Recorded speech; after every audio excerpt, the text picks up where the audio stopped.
Welcome back and welcome to my YouTube channel. This is Adonis, or in short, Don, or in long, Don Polobi Vlog. In this video, I'm going to be sharing you or to be touring you a beautiful place in Qasba at night. And to begin with, Qasba is one of the most popular destination in Sharjah. So come, let's tour around.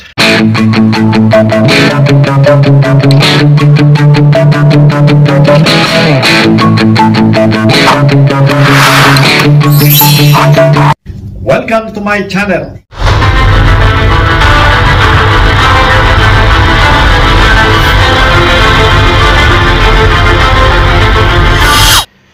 During the winter months, you can visit at any time of the day, as the temperatures are quite pleasant. And if you come here in Qasba at night, and if you really want to see the complete or to feel the complete experience, and for those or anyone looking for a good place to visit, you come and make sure to tour on foot, so that you can see all beautiful views in Qasba.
The waterfront attraction offers a wide array of restaurants and entertainments, and there are lots of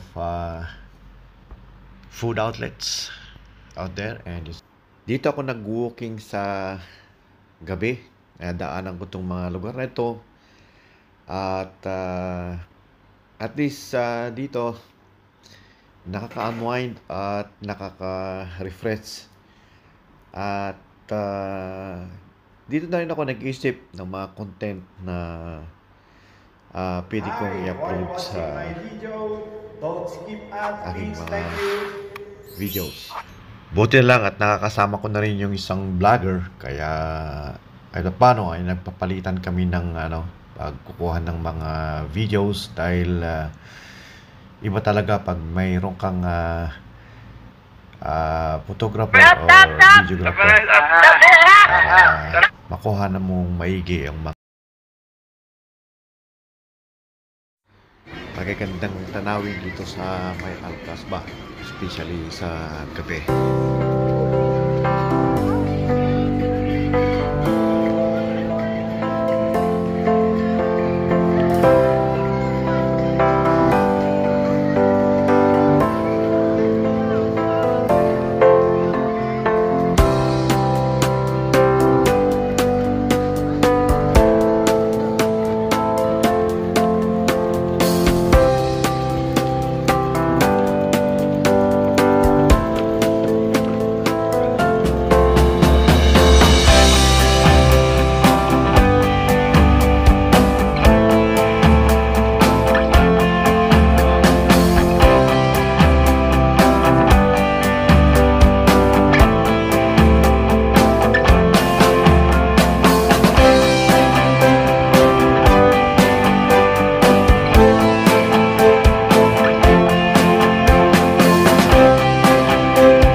Ang Qasba talaga ay masasabi kong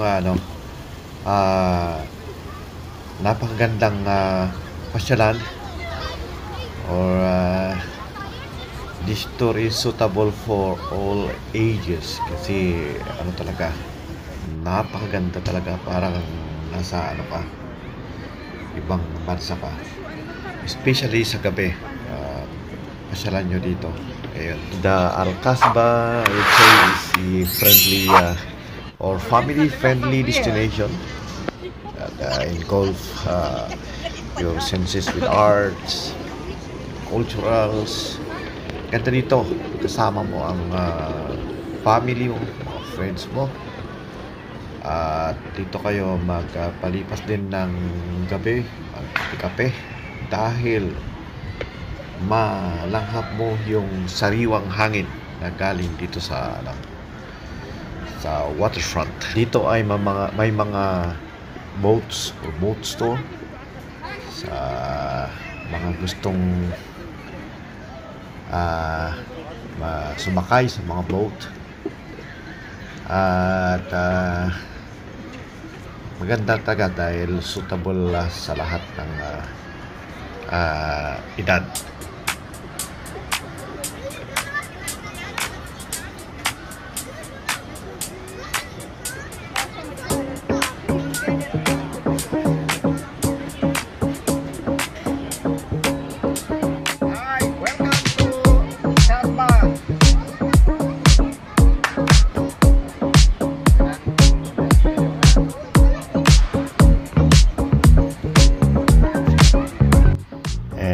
Here we go, the beautiful and perfect pedestrian bridges,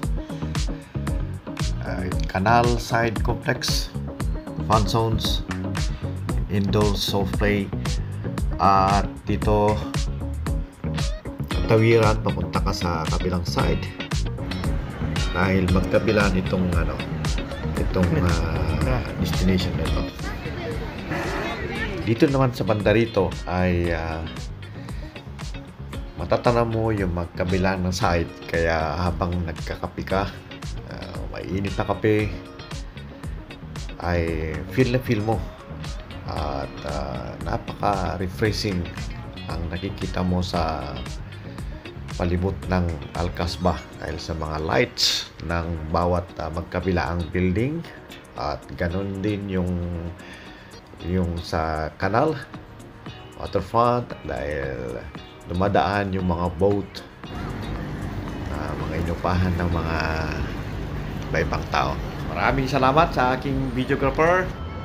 Ayan po, I hope na nagustuhan nyo ang video kong ito, at sana huwag nyong kalimutan na mag-like, comment, share at subscribe, at paki-pindot na rin ang notification bell button at click all para palagi kayong updated sa video ng aking i-upload. At muli, maraming salamat at God bless.